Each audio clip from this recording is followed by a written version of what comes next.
6 o'clock, so I'll call the meeting of the Planning Commission to order. If we'll have the roll call, please. Steve Stratton.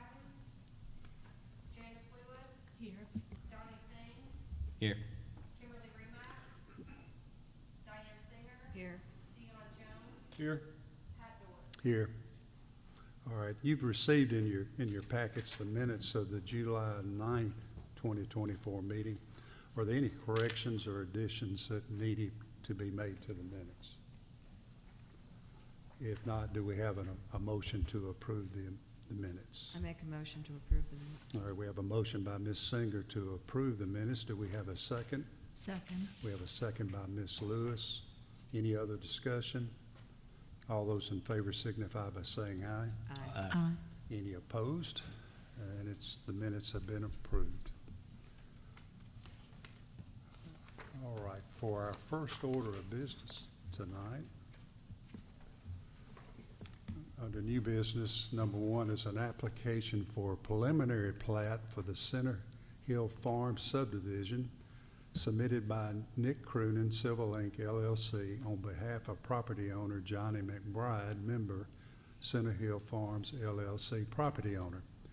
The request is to subdivide 263.13 plus or minus acres into 604 residential lots and 24 common open spaces. The subject property is zoned PUD, Planned Unit Development District, and is located on the west side of Center Hill Road, approximately 700 feet north of Valley Oaks Drive East and about 1,800 feet south of the Highway 302 and Center Hill Road intersection. And we'll now have the staff presentation.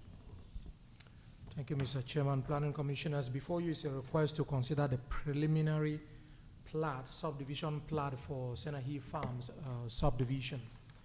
This development, the project text is a PUD, so in the R3 zoning district, Planned Residential Development District. The project text was approved by the DeSoto County Board of Supervisors back in 1998 for single-family residential development.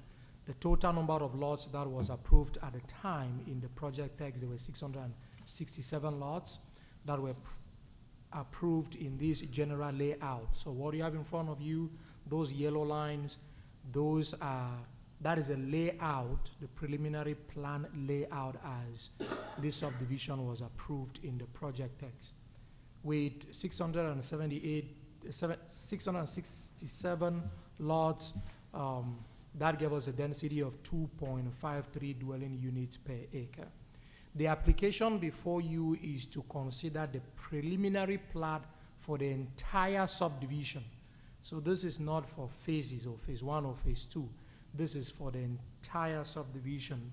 The property, as shown on this map, lies south of Highway 302 and just west of Center Hill Road, kind of that intersection, southwest,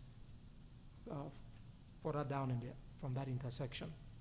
This property was recently annexed into the city, so it's now under your jurisdiction. The preliminary plat includes a couple of changes from what was approved in the preliminary plan layout, and I'm going to call your attention to those changes. The first being these minimum 40,000 square feet lots to the south in this particular area.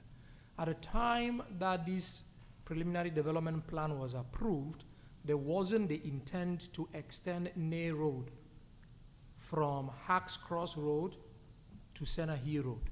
So that was not taken care of in the layout. Recently, the county has approved the extension of that road, and I think the Board of Supervisors is currently actively involved in right-of-way acquisition issues, but that has been approved in the books. And based on that, the new or the Center Hill Road extension will basically take up part of that property to the south. So some of those lots will have to, portions of those lots will become the new right-of-way, so to speak. And as such, this area to the south needs to be redesigned, basically, to take care of the impact of that road. The second element regarding this being, at the time this was designed, no extension of, no street was conceived to be extended to any road down here because no such road existed. Now that Nay Road is being extended from Hacks Cross to Center Hill Road, good design will warrant that this road be opened up to connect to the future Nay Road extension. So that basically gives you the current proposed layout. So this is the area to the south that is basically from a design perspective affected by this plat, which will basically be this phase 11 and phase 8 of the subdivision. So that has been kind of redesigned, and you have the road extension that will connect down to Nay Road extension. So because of the impact of that Nay Road extension, the number of lots have reduced from 667 to 604, and the developer proposes to proceed with this subdivision in 11 phases. So phase 1 will begin from Center Hill Road at about this area and then work his way down. An element that the city engineer has called attention to, and I think that has been worked out with the developer, has to do with the availability of sufficient sewer capacity for this entire development. Currently, the available sewer capacity can only support 150 lots in Brabant. So these will discharge into Brabant. The capacity of that particular plan can only take 150 lots. Good enough, that will be able to take the developer through phases 1 and 2 that will come up to about 148 lots total. In order to be able to proceed from the 151st lot forward, that will require basically the construction of a new sewer plant, and the city is currently working on that. The second change that I need to call attention to has to do with, as this particular area to the south, marked here in green, is being redesigned. You had area 1 with lots that were minimum 40,000 square feet. Area 2, so you had area 1 down in this area. Area 3, in this particular area, that had lots minimum 20,000 square feet. Area 4, kind of extended in this general area, minimum 15,000 square feet lots, and area 7 in this southwest area, minimum 12,000 square feet lots. With the extension of this road down to the new Nay Road, the loss of right-of-way or loss of portions of the property to the south for the new right-of-way, it became necessary to rearrange and reconfigure those lots, and as such, lot sizes in that area changed, the minimum being submitted before you for consideration. The minimum lot size in this area, the new design, will be 15,000 square feet. The maximum will be 42,265 square feet.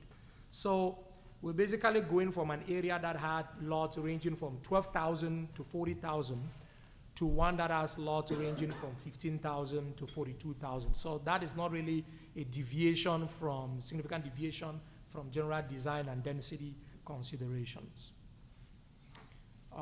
Part of the subdivision in this particular area was also required to be constructed with alleys behind those very small lots, about 7,000 square feet, 6,000 to 8,000 square feet in size. That is being maintained, so those lots will be rear loaded. In the last two considerations, the last one being the Villages at South Branch Subdivision Phase 2, the city basically established a standard for the construction of these alleys, which you did recommend. The Board of Aldermen approved in the last two subdivisions that we have had, that these alleys be constructed in a way, basically, this is the Villages at South Branch. They have those alleys at the back of those small lots, some of the lots backing up to each other in this area. In other areas, they're backing up to green space. It has been designed, this is the construction plan, so that you don't have that V shape with water going into the middle and basically destroying the alleys in little or no time. It's been designed to provide the required 2 bays at the top and 2-inch at the top and 8-inch soil cement at the bottom. So those are the construction plans that is working for other subdivisions.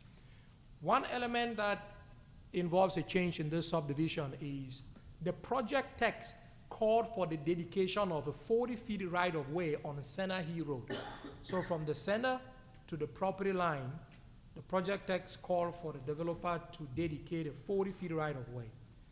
In that 40-feet right-of-way, you will have a 5-feet sidewalk, you have the green space, and then you have your curb and gutter.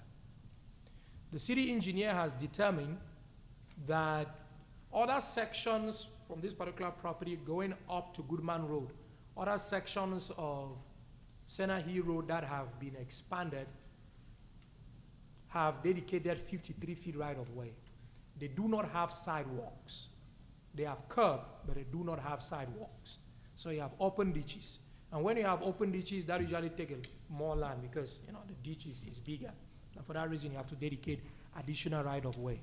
And as such, the city engineer's memo before you calls for the dedication of a 53 feet right of way from the center line of Center Hill Road.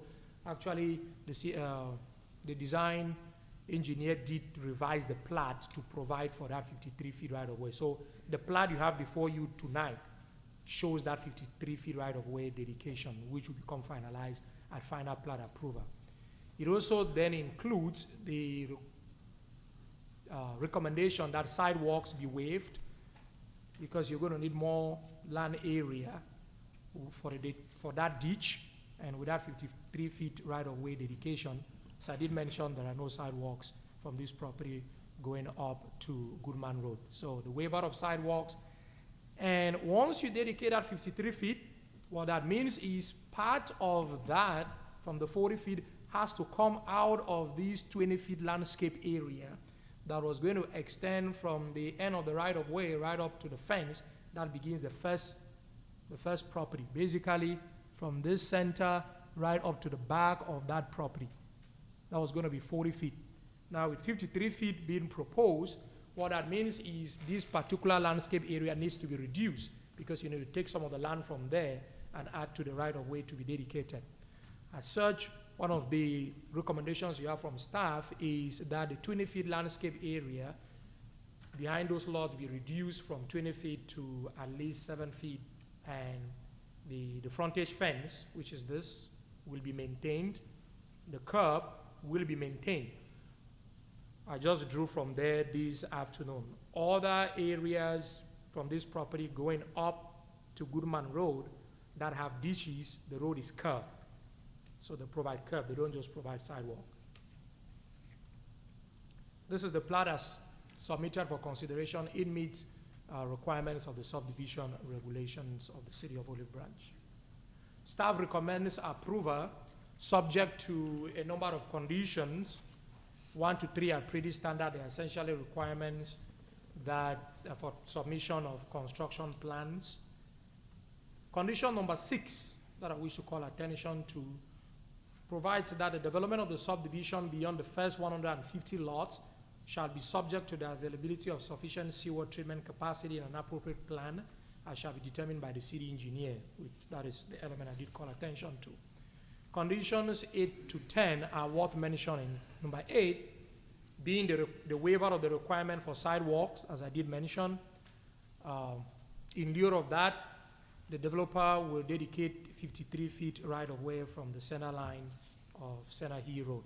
However, it shall be the responsibility of the developer to widen Center Hill Road on one side of the property, on the frontage of this particular piece of property. The 20 feet wide landscape area along Center Hill Road as depicted in plate 3, which is what I did show here. So this is plate 3 in the project text. That 20 feet wide landscape area as depicted in plate 3 of the project text is hereby reduced to at least 7 feet and shall contain a fence and a row of trees as shown in this plate. So whatever landscape architect is designing that just need to take a species of tree that is going to grow within that smaller area. Just as you have a lot of street trees, they grow within 5 feet. Lastly, the pavement schedule of any alley in the subdivision shall consist of 8-inch soil cement and 3-inch asphalt surface. It shall have a pavement width of at least 18 feet and a 2-foot slope in only one direction. A V or U-shaped design of the pavement is prohibited. Any proposed storm drains shall be at the edge of the alley pavement. That is the same language that the Board of Alderman, you had recommended, and the Board of Alderman has approved in other developments since this particular standard was approved or was recommended by the city engineer in the city. So basically staying constant. That concludes staff's presentation. Thank you. Thank you so much. Do we have any questions of staff? I do. Yeah. Yes, sir. All right, what type of frontage requirements will we have on Nail Road? We talked about Center Hill, but now that this is going to butt up against a new road, should we I mean, address- in or should terms we- of fencing, fencing, sidewalk, landscaping? when Center Hill Road is constructed, we do expect that I do not have what the cross-section of Center Hill Road is going to be. Currently, what you have from Hacks going in doesn't have a sidewalk. So there's no sidewalk what you have from Hacks Cross Road right up to where it ends below the industrial park. There are no sidewalks, it's just open ditch. So if that same cross-section, I don't know whether it will be the same cross-section carried up to Center Hill. If that same cross-section is maintained, then there will not be sidewalks, it will just be open ditch. If it is not maintained, then there would be sidewalks. Now, we did bring up the issues of sidewalks. Every street in this subdivision is curb gutter sidewalks. So whether there are 20 miles or 5 miles of roadway inside here, it is walkable. You don't need to have residents on Nair Road or on Center Hill Road for them to have where to walk, so to speak. The entire subdivision is in all the 604 lots front on streets that are all walkable. There are green space areas that are provided, recreational green space. Like all these areas you've got here, those are large open green space areas that have got sidewalks around them that are almost like trails system, but it's all walkable. The project text, as I did mention, did not call because Nair Road did not exist at the time. Right. It didn't have any requirements for sidewalks on Nair Road. As far as fencing is concerned, yes, I may leave that to the developer in terms of what he may want. He thinks will be the best to Since it- propose behind yes. it. It may be the same thing we have on Center Hill. Since it now becomes it was just backing up to nothing, but now it's going to be backing up to a road that connects to Center Hill. And I think they can provide the same fence that will be on Center Hill Road. That can be provided along Nair Road, just to be consistent. And that can be, we can add that as a condition of approval. Any other questions? Yeah, I had one. A few meetings back, we had a subdivision over on Craft Road. I think it was right off of Craft Road, right there, close to Lewisburg. And we had some issues with, like, the city was adopting a new fire code, or fire regulations that had to do with entrances, and because it abutted a different subdivision, we had some issues with, like, oh, well, the older subdivision was built according to a certain standard of rules for the fire department, and the new one has to follow certain rules that we just adopted, and whatnot. And a lot of that issue it was centered around entrances and exits. Now, what we're looking at today, does it comply pretty well with our new set of standards for the fire department? I do think so, especially there are two entrances along Center Hill Road. So, and the facing,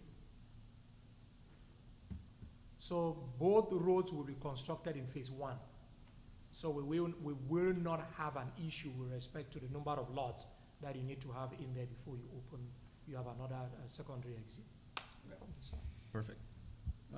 one more question. At Oxbourne in Brayburn, is that currently a dead end? Yes, sir. Ox- There is a, let me see, I can get to a larger, Yeah, right there. right here, where I have my cursor, there is a right-of-way, paper right-of-way. It's not constructed. It's shown on the map, right here. And what I have heard is the county is not going to connect Braeburn down to Nay Road Okay. because the residents in Braeburn, it appears, have opposed that connection, and the county has decided that they will not connect it. Okay. So that's been done by the county, not by the city. And they're not gonna connect at Oxburn halfway up? Oxburn, oh, right here. One more, Oxbourne North, right there. Yeah, no, it's not proposed to be connected. And the project text did not call for that connection. Okay. So this is the layout as approved in the project text. It did not include that connection. All right. Thank you. You're welcome, sir. Any other questions? If not, then do we have someone here to represent the application?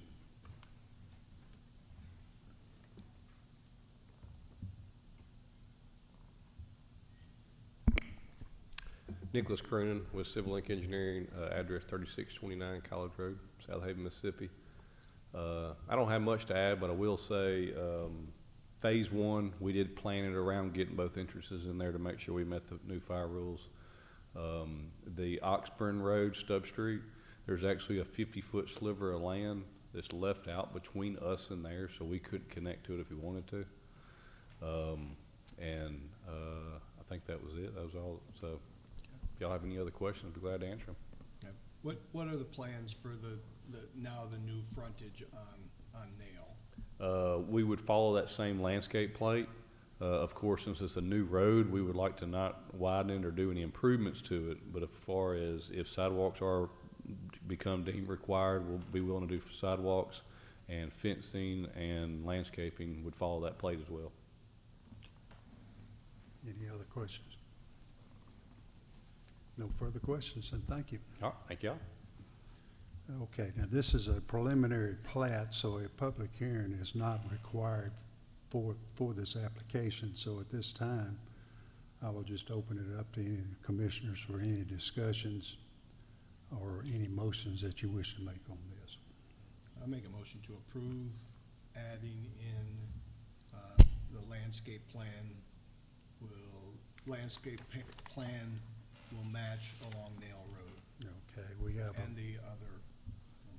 we have a motion by Mr. Jones to approve the preliminary plat, subject to staff conditions, as well as add improvements on Nail Road. Do we have a second? I'll second that. All right, we have a second by Mr. Singh. Any other discussion? All those in favor signify by saying aye. Aye. Any opposed? Then it's unanimously carried, and it has been approved.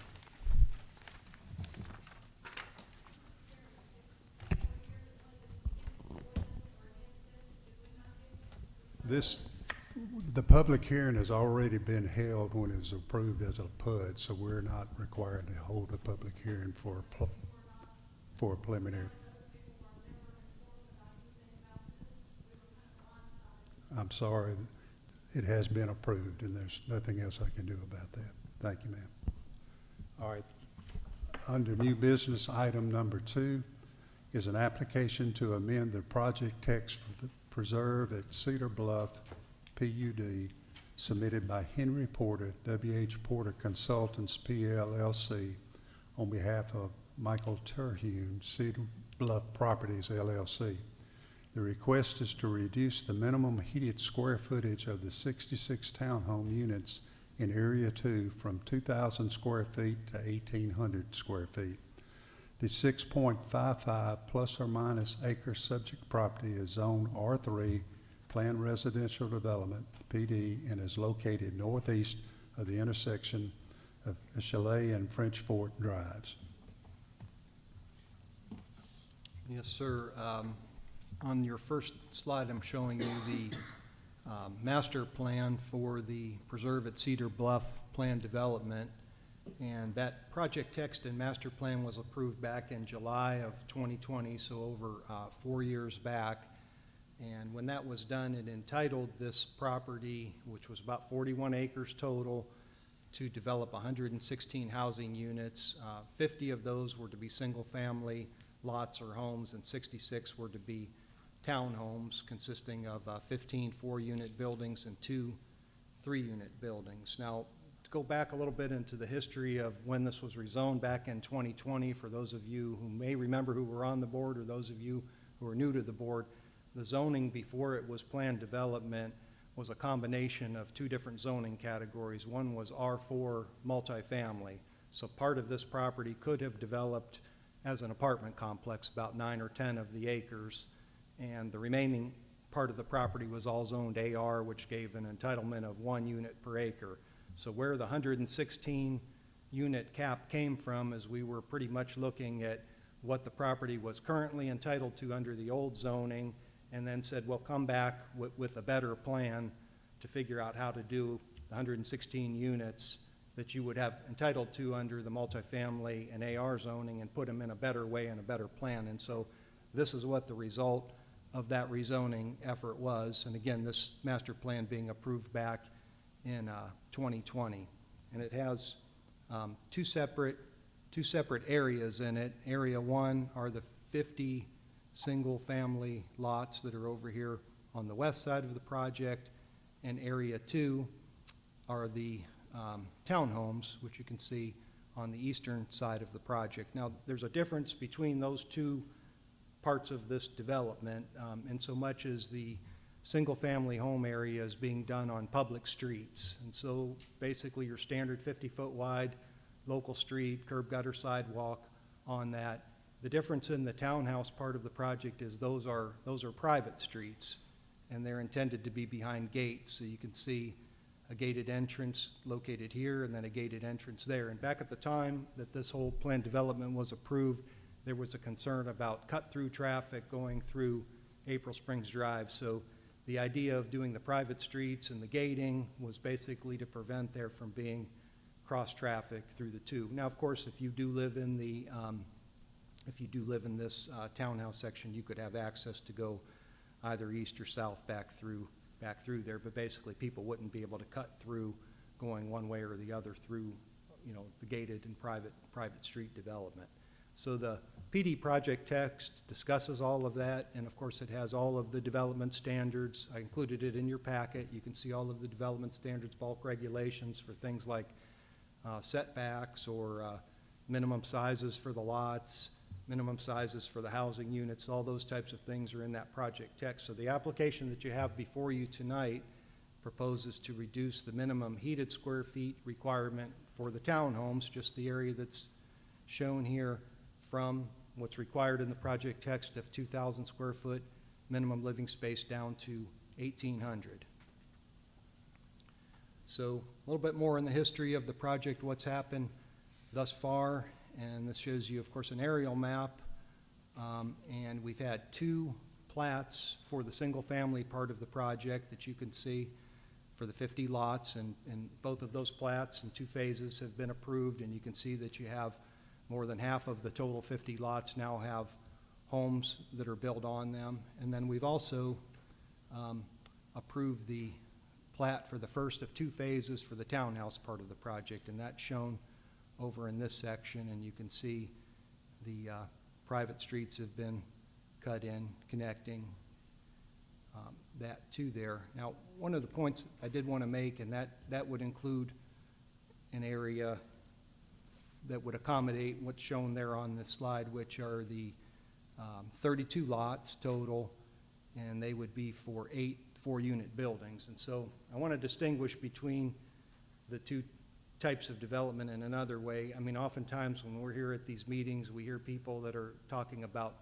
0 lot lines, and this is a 0 lot. We have people that will say that if the lot is 15,000 or 20,000 square feet, they're saying it's a 0 lot line. This is actually what 0 lot line means, is that you have a building and you have the property line for the lot that's running down the common wall of the building. So what's shown in these black squares are the townhouse buildings, and each one of those buildings, as shown, has 4 units in it.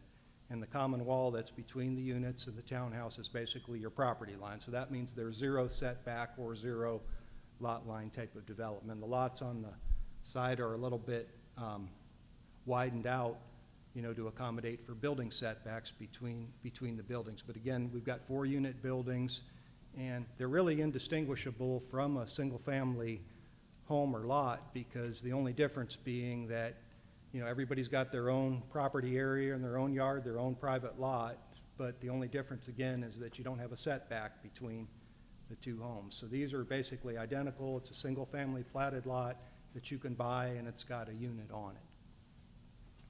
Now, we did approve the preliminary plat back in March of 2023 for the second phase of this, and it'll have a road cutting out this way and be a cul-de-sac back at the end, and that'll complete the other lots or units, so we'll end up with a total of the 66. Of course, you can see on this aerial map that that road may be cut in, but it's not yet constructed at this time.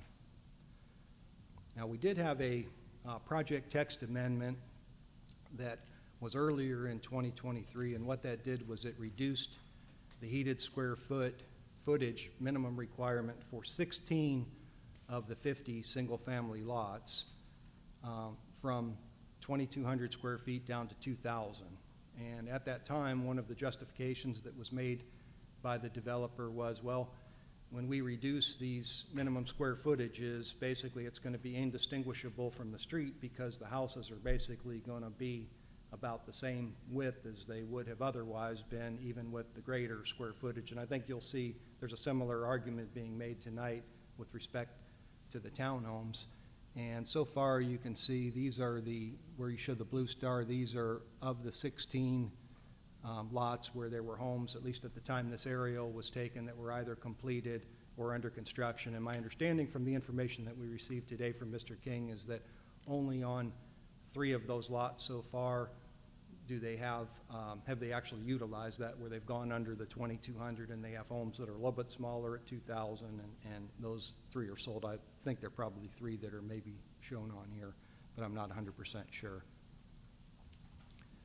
So this shows you on this slide the 2 different floor plans for the townhomes, and what's on the left is what was approved in 2020, and it's first floor, second story, and these plans showed 2,414 heated square feet with a total of just under 2,900 under roof. And I tried to get the same scale here to show you what was being proposed on the right-hand side, and that's part of the new PUD application. It replaced one of the pages in there, and this shows you proposed 1,838 square feet heated and 2,340 under roof. So I wanted to go through what's not changed and then what's changed between these 2 plans. Again, this is the current one, current PUD. This is what you're being asked to approve on the right-hand side.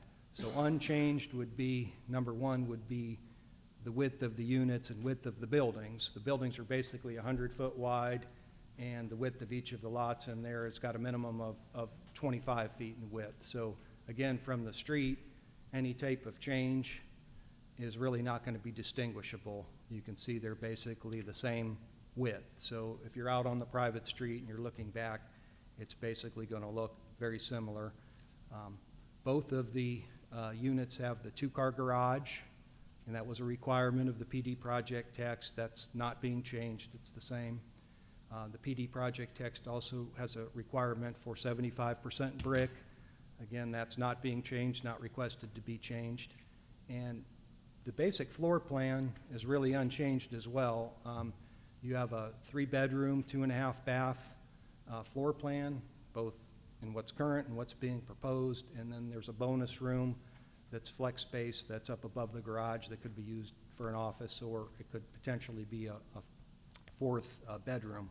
So what has changed between these 2 plans, obviously the main point of the application is you have the smaller square footage. So if you kind of go through these plans and you look, the first floor plan is very similar. They took a little bit of that 200 square feet or so out there, but most of the square footage reduction, to me, it appears to be on the second level. But again, basic floor plan still the same, just have a little bit smaller unit. One thing that I think may be a positive of this change is, you notice on the one that was currently approved, it had a flat front, so meaning all of the garage doors were aligned basically in a straight line. And on the proposed plan, you see it has a staggered front. So one of the changes that we did when we did that PD amendment back in 2023 was we requested that the front setback of these units be increased because we were concerned about there being enough depth in the driveway to be able to park a vehicle there and not block the sidewalk. So I do think to the extent that I think we ended up with 17.5 feet between the garage door and the back of the sidewalk, and I think if we do the new plan, that'll be backed up a little bit, at least for the units in the middle, B and C. You'll have a little bit more depth on the driveway, so again, the vehicle won't go back and block the sidewalk, which is probably a good thing.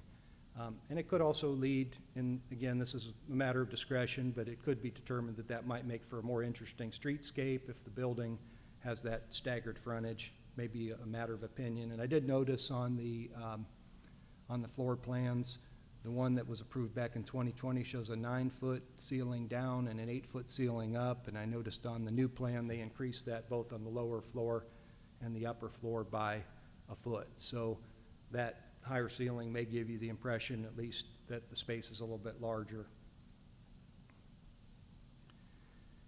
If you were to approve this or recommend approval of this, you have possible justifications, and you're going to hear from the applicant on this to provide you with the full argument on this, but what they're stating is that the plan would better meet the market demand. The issue also deals with the lower purchase price. If you're building something that's a little bit less expensive in terms of square footage, that can be offset by, you know, higher HOA fees to take care of not only just the private streets and the gates, but also what the developer's offering is that he would have additional amenities that would be added out to the project to increase those fees. And then, you know, basically you're buying a 2,000 square foot unit, and you could have lower, you know, HOA dues, or you could buy the smaller unit at 1,800 and have higher HOA dues, but it's almost a wash when it comes to that. So you're getting a little bit more, I think, for your money is what his argument is, and he'll make that to you.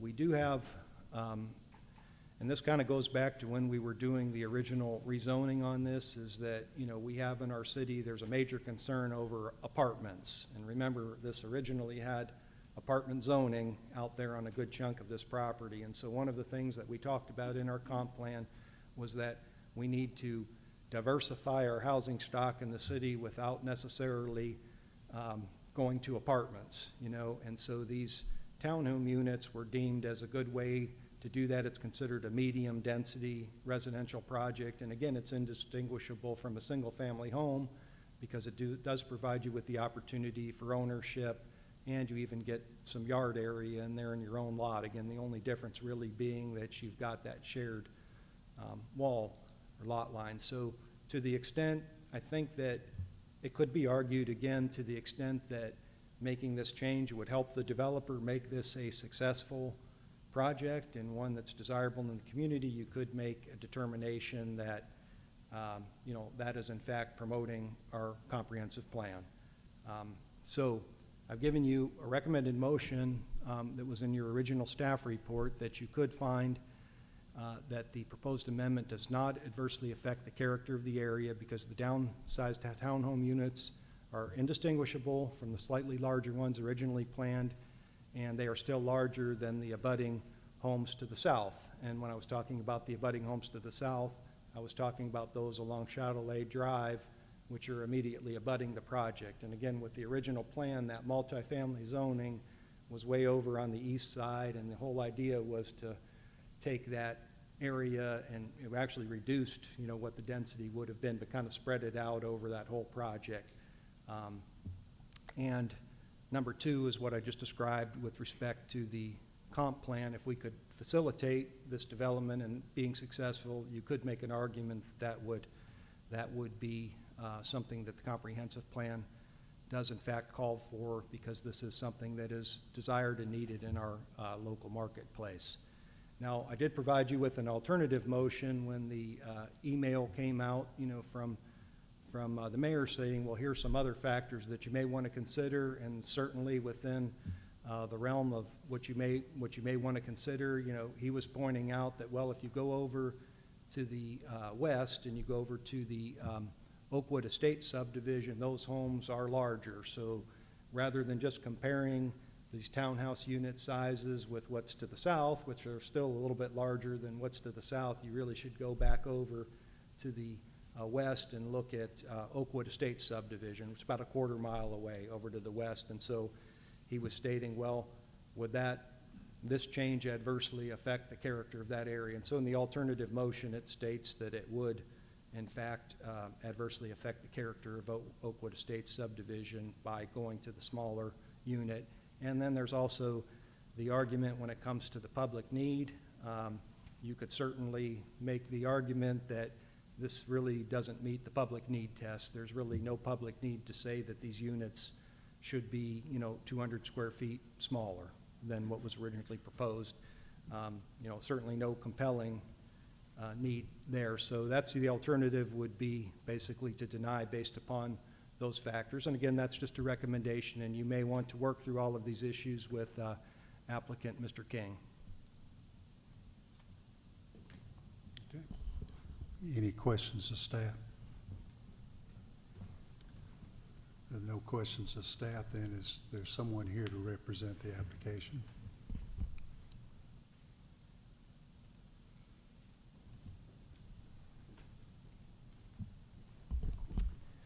Jeffrey King, 9186 Highway 4 West, Senatobia, Mississippi. Commissioners, thank you very much tonight for hearing me out. We're here today to discuss a request I submitted to improve the quality and marketability of the townhome section of the Cedar Bluff PUD. The goal of this request is to create an exciting living experience for the residents that include both tennis and pickleball courts, professional common open space, and private yard lawn care, and a dog park, all within a gated private community.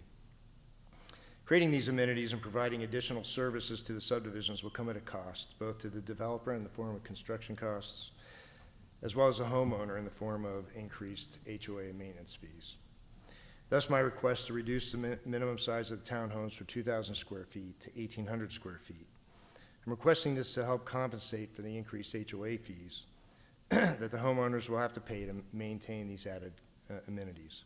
Our goal here is to keep the cost of ownership of our townhomes, i.e. the mortgages and the HOA fees, together the same as it was prior to the proposal. In other words, we want to target the same people with the same financial wherewithal to be buyers of these homes. Now, I realize that this request has raised some questions. I was copied on the email from the mayor today, or yesterday, and met with the mayor today, and he wanted me to address his concerns both in an email back to you all, which I believe you all have in front of you, as well as tonight. First concern was that we previously requested a square foot reduction on the single family side, and now we're doing it again on the townhome side.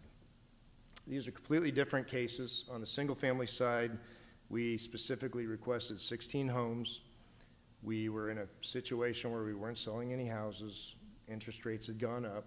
We were very concerned about that. We felt, rather than asking for all of the remaining homes to be reduced, we said, this isn't going to last forever. Let's get a small sampling of homes.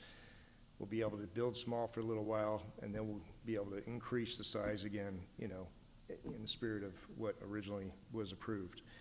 That decision was unanimously approved by both the Planning Commission and the Board of Aldermen.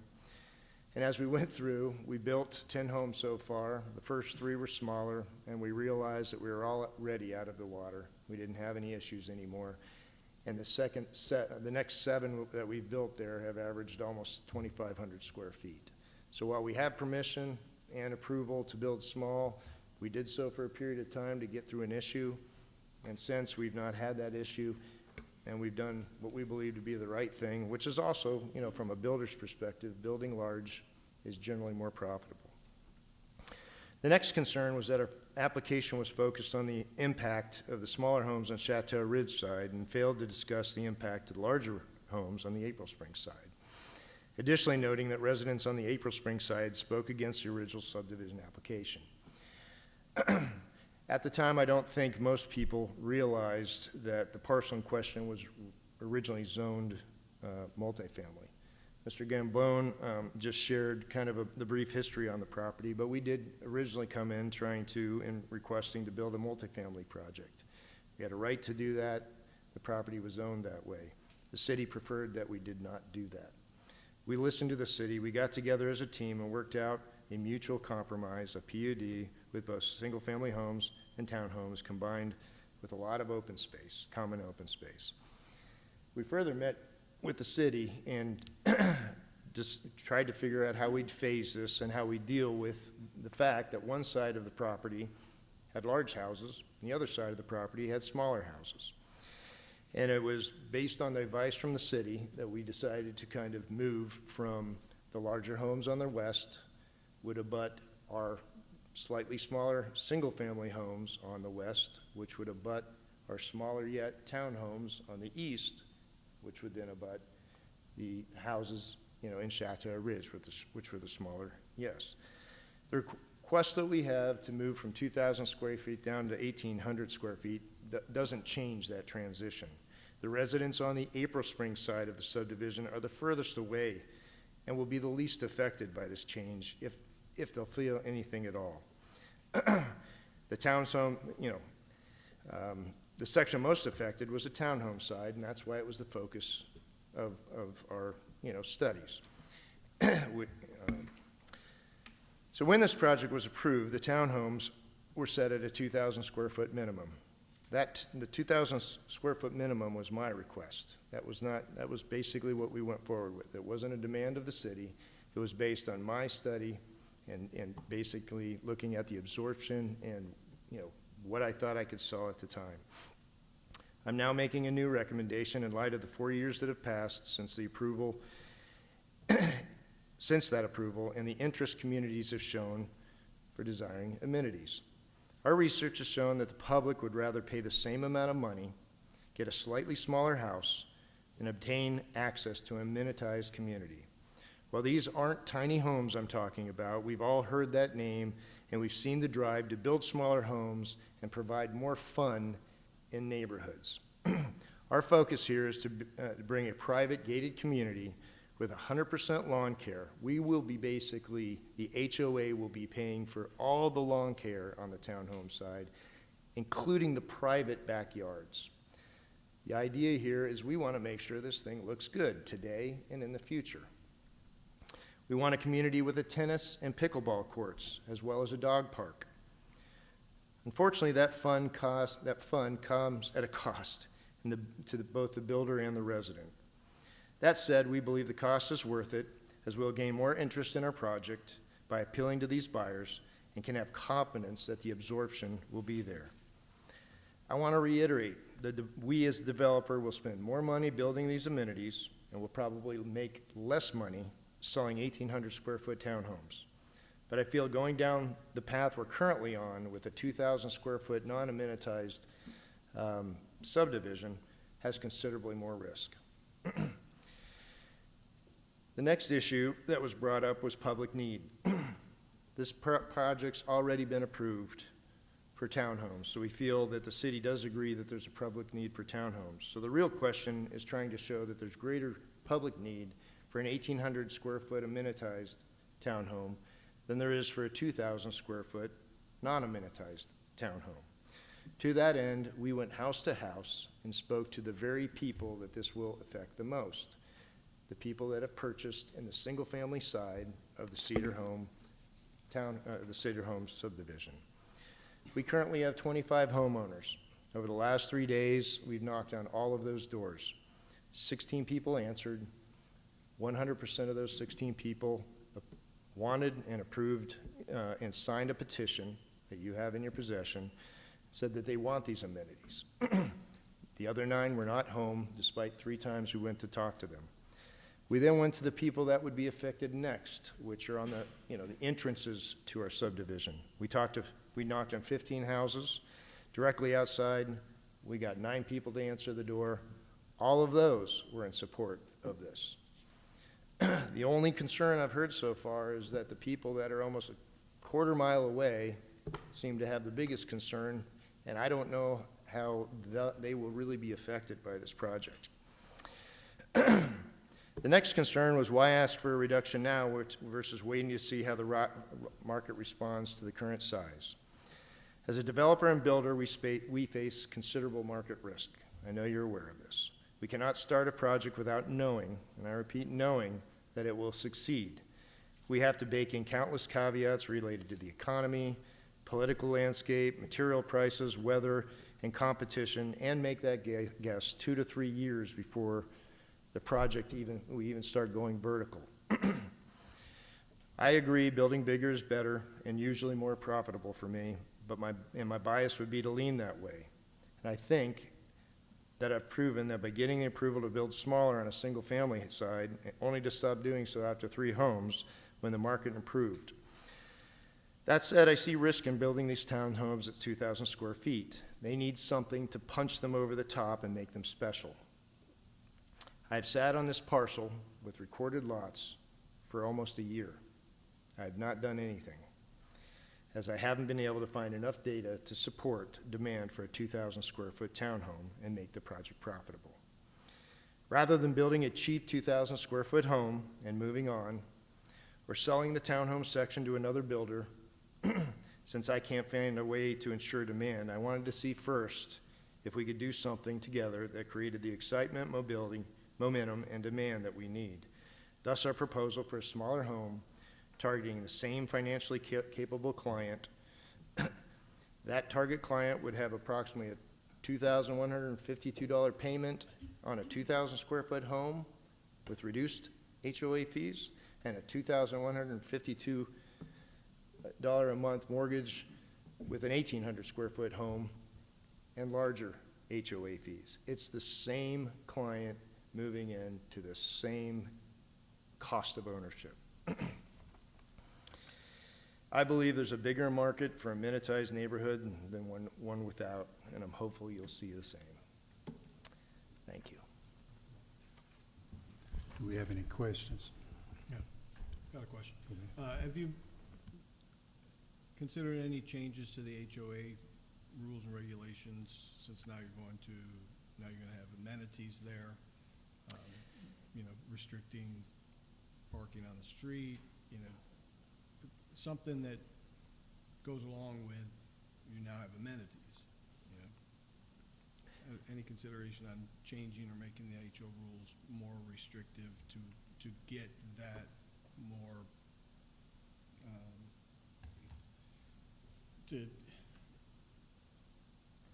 some people want to go in where there's rules and restrictions and covenants that protect themselves. If I'm going to buy here and it's got this dog park and it's got this pickleball court, that the pickleball court's going to be able to be used for pickleball, the dog park's going to be used for dog park, and there's no way that the city is going to be able to control those things. So it comes down to what are the HOA rules and how restrictive are those to make sure that you get the client that you want.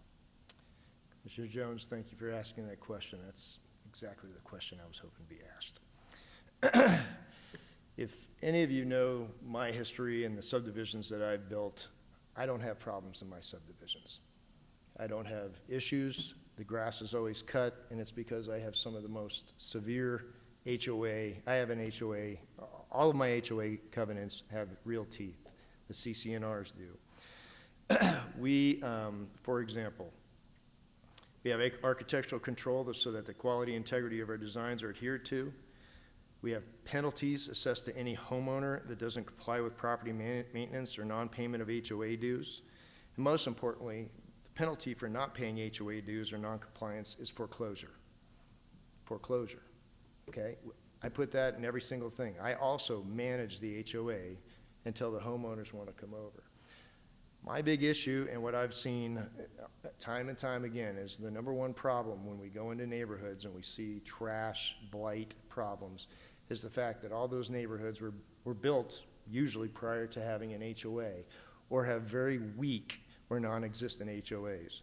There's no enforcement of regulations, there's no penalties for non-compliance, which creates blight, which feeds upon itself, to your point, And the homeowners that care have no way of fighting the homeowners that don't, whether they live in the property and don't take care of it, or whether they rent it out and do the same.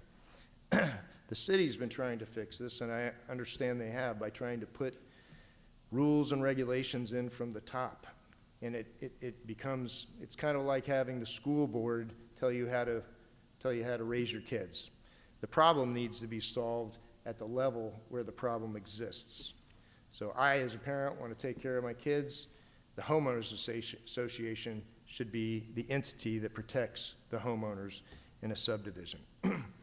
Our bylaws keep both the homeowners in compliance, but also people that decide to rent or do other things can no longer ignore the rules. Our CCNRs require 75% of the members to change, so it's unlikely they'll be changed easily, which further protects the owners that purchase a home from those that do not wish to comply. Again, I feel like, you know, if you take a look at the CCNRs, I've included a piece of them in there. We are very strict with what we do here, and the reason for that is we believe that by having control at the HOA level, the people that buy into the subdivision don't have to worry about things because they'll know that their asset is protected.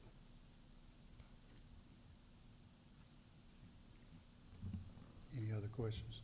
Yeah, I had a couple. Am I just missing it, or everything that you mentioned, the pickleball courts and the dog parks and everything like that? I'm not seeing anything in the common open space areas or anything like that. It's not shown on any of the plans that we have. Yes, forgive me for that. The pickleball tennis court will go in the Pocket Park, which is COA, which is essentially right below Mayflowers, I think. It's COS 7 there, right in the center. And right at the gated entrance in the upper left on the single-family side will be the dog park amenity. The dog park amenity will be shared by both sides. The pickleball court will be an amenity to the townhomes, and the single-family side can opt in. So the single-family side is not going to see an increase in their HOA fees unless they want to actually go play, and the townhome side will charge them a monthly fee. Would you be willing to table this application until we can get a little bit more detail on those things, such as renderings and things like that, and show it actually on a plat, so we can see exactly what it's going to look like? Absolutely. One more thing. In page 15 of, I believe these are the covenants, parking is permitted in designated hard surface parking areas only. There's nothing that explicitly restricts. Are you going to allow parking on the street? We do not want to allow parking on the street. You can see here that we have designated parking around the common open space, so people that want to go to the common, to the parks and something like that will do that, can park there. But, our goal is not to have parking on the street. Are you willing to put that explicitly state no parking on streets or no overnight parking, or something that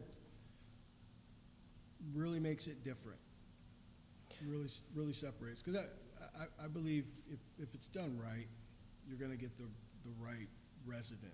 Correct. And they want to go someplace where they know that their neighbor's not going to rent their house out, or they're not going to be parking on the street, and you'll be able to pay they'll be able to pay a little bit more. My second question is, 2025,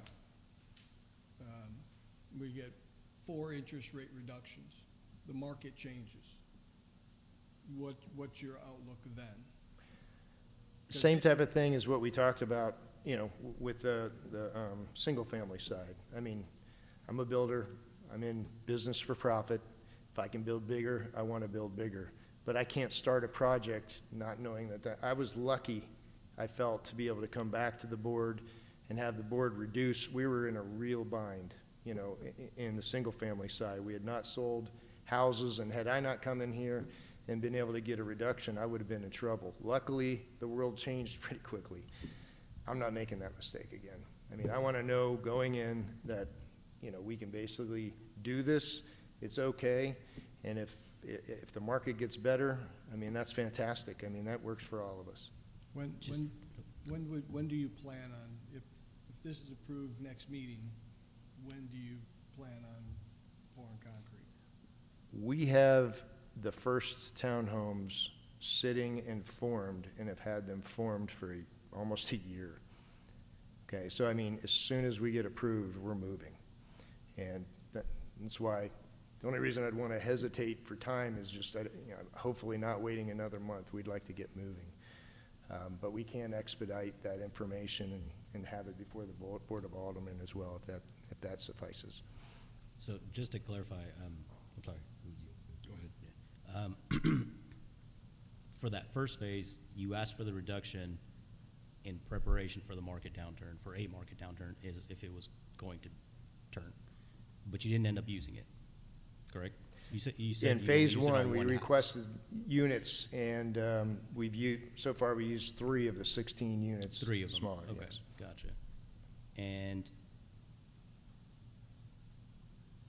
what do you feel, would that same situation apply to this, where you ask for the reduction, but you end up still building a 2,000 square? Like, let's say if you build that first building and people walk it and they're like, I can't even get a queen-size bed in this bedroom, and you're like, oh no, like, so the next ones we have to build bigger.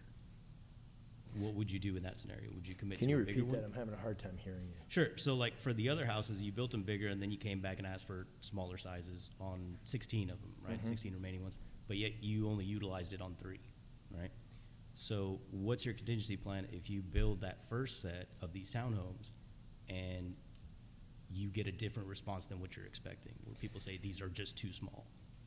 Yeah, I mean, if people say they're too small, problem solved. We build bigger, right? I mean, I'm the owner, developer. I'm not selling these to anybody else, you know. But if I don't have, I mean, I don't want to start them without knowing. And I don't want to be, you know, put in a position where I have to come back and ask again and again, you know, because people change. So what I'm trying to do is ask for something that I know will work, that I know I can execute against. And if the market gets better, just like it did in the first area, we go bigger. And again, I think, I mean, I've built a lot of stuff in Olive Branch. I'm building at South Branch, the nice part of South Branch. Done a lot of apartments here. I've not built, but I've taken a lot of apartments and I've turned them around. They are now some Goodman Apartments. Used to be a crime haven. You don't have that problem anymore. My subdivisions and my properties and the things I manage do not have problems. So you stated you had some slabs poured right now. How many units do you have poured and ready to go right now? Right now, today, I mean, we're ready to move on the entire first phase. We have basically formed up the first quad, the first 4 townhomes, and as we did so, we relooked at all the data, and we were just like, we can't do this. I mean, the truth of the matter is even what we're doing has some risk. I mean, you know, affordability, as you know, is terrible right now. I mean, we're sitting here in 6 and 7, you know, percent interest rates when this whole thing was approved and planned, we're at 2 and 3. So yeah, we made it get down to 5, but it still makes it difficult. I mean, we're not seeing anywhere near the absorption we used to see back in the day, and we're still looking at a subdivision that, you know, I'm expecting 1 or 2 homes selling every month, not 4 or 5 or 6. So it's going to take some work and, you know, interest rates dropping significantly for this to actually create an environment where I'd be comfortable building larger unless that demand was there. And I can tell you right now, I've got houses sitting on the single-family side that will cost the same amount of money or the same level of affordability that haven't sold for months. So we're not there yet, and that's my concern. I have something I'd like to ask. First of all, I do want to say I'm familiar with Meridian's product, and you do a wonderful job. Thank you very The much. things that I've seen are excellent. So I am a little bit on Article, in the covenants and restrictions, Article 8, general covenants and restrictions. In 8.03I, you're talking about leasing of anyone's private residence that they would buy. And I know that some HOAs have gone to, and in the past have had, in those covenants and restrictions, that no one who owns their unit can rent out that unit. which I think really protects other homeowners in a development. Is there any consideration that you would make that could change that so that people are restricted to the sale of their townhome rather than renting it out? So I want to go back to my comments about the strong HOA. If anybody knows me, I have been a strong proponent of people buying a home and having all the rights that come with that home. And as a builder, one, I don't want to shrink my market, and as a person, when I buy, I want to know, we all believe, there's a big push right now to try to limit rentals. I understand that, but I think the way it's being done is incorrect. We all, again, rentals, the problem with rentals start with a weak or non-existent HOA. If you have a strong HOA, then you've got a community where all of the homeowners are looking out for each other. They're all watching each other, and you won't have blight, and you won't have cars in the grass, and you won't have, things like that, because there's rules around them, and they'll be fined, and if they don't pay the fine, they lose their house in foreclosure. And that is the kind of teeth that I think the city of Olive Branch and other things need to be forcing into it, because what it does is it has the homeowner group enforcing the homeowners, not the government, requesting and pushing that type of stuff down. And it works. And I've offered my services, and I will again to the city, and we've talked at times about having a group get together and actually try to resolve this problem, because I do believe that there's a way to solve the rental problem. It's incredibly difficult on old subdivisions. It's incredibly easy on new subdivisions. And limiting it, imagine you have a home and you lose your job, you're transferred, you move to Boston, you have your home on the market, and it's the middle of a recession, and you don't sell it. You have no recourse. You can't rent it, right? You're stuck, and you wind up, it goes into foreclosure. Those are the kind of things that I think people don't really think about when they put these types of, systems in place. And that's why I stand so strong. I just won't do that. I think there's other ways to solve the problem, and I've been doing it in the subdivisions that I've worked in. Mr. King, just on the, I want to make one comment. On the flip side of that scenario that you just painted for us, is that if you were in a bind and you needed to lease your house out. Now imagine if you had a house and your neighbor leased theirs out to somebody who didn't cut the grass, or in this scenario, they're not liable for all that stuff, but imagine if your neighbor did lease it out to somebody who didn't care about the house. Well, now you can't sell your house because of your neighbor's lack of upkeep and whatnot. So Yeah, and that coin kind of goes both ways. well, if I heard you right, neighbor he leases his house, the tenants don't take care of it. Those tenants are subject to the same HOA rules. They've got to make it look nice. They've got to park their cars. And the truth of the matter is if you go into a neighborhood and there's rentals and everything looks perfect, the fronts look great, and again, this is a townhome section that we're taking care of the lawns. We're taking care of all of the private landscaping, right? If it looks good, where's the problem? So from what I'm understanding, that the clause to be able to lease these things is a make or break for you. That's going to be there no matter what. It's I won't do any subdivision. I mean, I'll stick with the 2,000 square feet and sell the subdivision. I mean, I can't do it at 2,000 square feet. I'm sure some larger, developer, or home builder can do it, but to me, I'm not going to take that risk. One more. Now, when you finish building out the townhomes development, will you stay on as the management, or do you turn the HOA over to the owners at that point? So my company also runs an HOA management company. Okay. Most of the subdivisions that I have completed My company is still managing that HOA. I can't guarantee that because at the last build, the ownership really goes to the homeowners, and they have to vote as to whether or not they want our company in. So far, we've never been turned down. So, but the legacy is that we've created an HOA agreement that is solid and something that the homeowners can enforce from then on out. I mean, we've gone into subdivisions that have corroded and rewrote the subdivision HOA and have turned them completely around, not without a lot of pain and actually not without some foreclosures.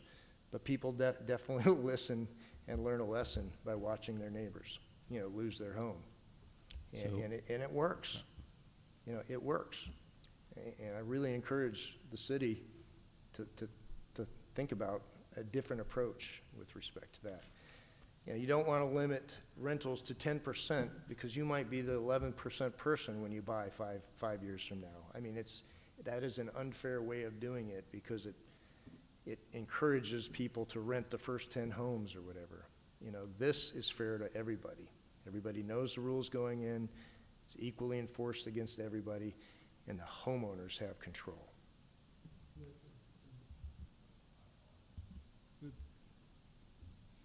Up here, we're not looking to put a rule in regarding rentals. That's not what we're talking about. The power and the teeth come into it when the HOA does it. It's much easier. And people actually do look for it. It's becoming way more common in the industry. Agreed. And with cities, that people are looking for that so that they feel comfortable buying Purchasing, into an yes. HOA. I totally agree. So just to, I wanted to go over one point. Everything stays in, it's basically written in concrete as long as your company manages the HOA, correct? And when you turn the management of that HOA back over to the homeowners and you step out and you say, okay, I'm out. Here you guys go. You bought all the houses. Now it's all on you guys, right? Mhm. Let's say if the homeowners, they have the power to lease these things to anybody else. Let's say if the homeowners take a vote and they say, okay, well, we want to change this whole maintenance thing. We want to change the architectural rules here. We want to change this. And I'm guessing, I haven't looked through it all, but I'm guessing it's a majority vote. 75%. 75%. So Huge. what if 75% say, okay, yeah, we don't want to abide by these anymore? Yeah, if 75% of the people in a community decide they want to go a certain way, to me, that's the majority, and that's probably the way that community should go. I have never in my life, and I've sat in so many HOA boards, you're lucky to get 10 people to show up to the things. If it's really volatile, maybe more. I've never seen a 75% attendance at anyone. So we write them so that you really have to have a vast majority of people. It's got to be a real wrong that people are trying to right. And then you got to put yourself in the situation of what would make that happen. You're sitting here, down the road, and why would 75% of the people say they don't want their lawn cut? There might be a reason for it. Hey, we're paying $200 a month to get it done. We don't want the lawn cut. We'd all want to take our own.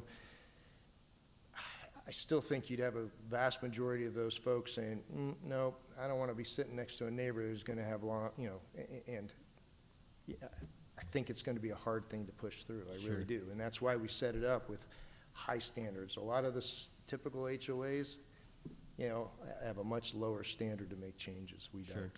Now, let's say an institutional investor buys a good chunk of these, which Mhm. nobody can stop anybody from doing that, right? Mhm. Everybody Correct. says, hey, these houses are for sale, I'm looking at my rate of return, and they buy a big chunk of them, right? Obviously, somebody at Goldman Sachs or any other investment firm is not gonna show up at a HOA meeting, right? Mhm. They have proxies, they're gonna send their proxy, and they're gonna say, hey, whatever the majority is, I'm going with that, right? Or whichever way they decide to vote. Now, they're gonna look at it from a standpoint of, man, these HOA fees are killing my rate of return on this thing. I'm pretty sure I could do all this stuff cheaper, or I could just throw it on the tenant to do it. And they're gonna say, well, it benefits me financially if I get rid of this HOA that was put in place. So let's say if, whatever the majority comes out to, if you own 10 houses, 12 houses in this subdivision, and you say, I've got an opportunity to go from 15% rate of return to 25. All I gotta do is vote whatever.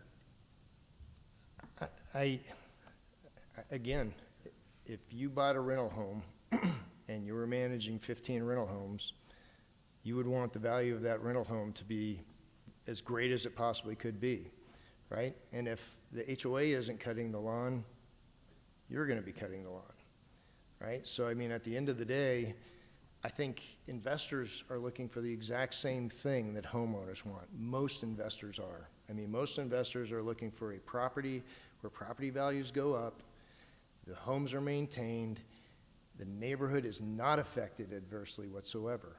There are people that are not that way. There are people that get into it, don't realize what they're doing, you know, and then get upside down, they run into a problem, and those are the people that we're trying to stop. And those are the people we're trying to say, hey, you know, I mean, if you can't take care of your property, we're gonna solve that problem for you.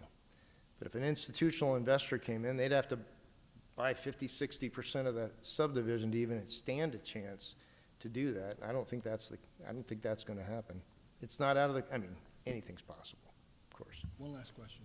I think it'll be an easy one. With the gated entrances and exits, the one that's the emergency entrance only, how is that access going to be controlled? So, both entrances and exits will, you know, have clickers and what have you. Fire control will have a key to both entrances. But they will be, you're not just gonna put a gate up and leave it open? No, absolutely not. This is a private subdivision. I mean, these will be closed. We don't want, the whole intent of this originally was we didn't want through traffic. We wanted people there to feel like they had a private, safe environment to live in and didn't want people driving through that area. So, you know, the single-family home will be entering and exiting through the west side. Townhome people can enter and exit through both, but, you know, that's how it's set up. Any other questions? Well, Mr. King, we appreciate you answering all these questions, so appreciate you doing that. Thank you very much. I appreciate all the questions as well. Okay, we will now open for public discussion. And first of all, if anyone here wishes to speak in favor of the application, if you'll come forward. We want to limit it to 3 minutes, and please try not to repeat anything that anyone else has said. Anyone here wish to speak in favor of it? If not, if anyone here wish to speak in opposition of the application? Okay, then the public discussion is now closed. I will open it up to the commissioners for any discussion or any motions they wish to put forward. I'll make a motion. I'll make a motion to table the application until the applicant can provide more specific detailed plans about the added amenities and a little bit better. Let's just leave it at the detailed amenities part, but Mr. King, I really, really recommend you provide a little bit more information other than, because interest rates went up. You know, that's why we need this reduction. If you can show us a development like this that is sitting vacant, that nobody's been able to sell because amenities weren't there, even if it's a larger houses or, you know, anything like that, if you can find something where there's no amenities and it's all vacant, I would highly recommend you use that as an example. But outside of interest rates went up, just that being the sole purpose of it, I just, you know, the other option is denial. But I would like to table it until we can get some more information on the amenities upgrades and everything like that. How much, just to show how much of an investment you are going to make in those amenities and how much that is going to affect the HOA costs and things like that. Okay, we have a motion by Mr. Singh to table the application for more specific amenities regarding the application. You wish to add anything to that motion? Is that good? Do we have a second? A second. We have a second by Ms. Lewis. I will now, anybody have any comments regarding the motions? If not, then all those in favor to table the application signify by saying aye. Aye. Any opposed? then the motion to table the application for further information is approved.